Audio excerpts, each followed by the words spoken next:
Εδώ ανέβαιναν κάποτε σπουδαίες θεατρικές παραστάσεις. Τώρα το μόνο που παίζεται είναι ένα θέατρο υποσχέσεων. Εδώ υπήρχε ένας αυτοκινητόδρομος. Τώρα χρησιμοποιείται ως άνετος χώρος στάθμευσης για ασήμαντο λόγο. Εδώ δεν έπρεπε να περνάνε αδέσποτα. Κινδυνεύουν άνθρωποι. Κινδυνεύουν και τα ίδια, δίχως φροντίδα.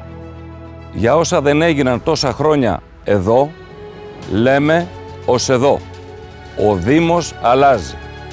Η Σικιώνα, η Στυνφαλία, ο Φενεός αξίζουν να δουν και να ζήσουν καλύτερες μέρες.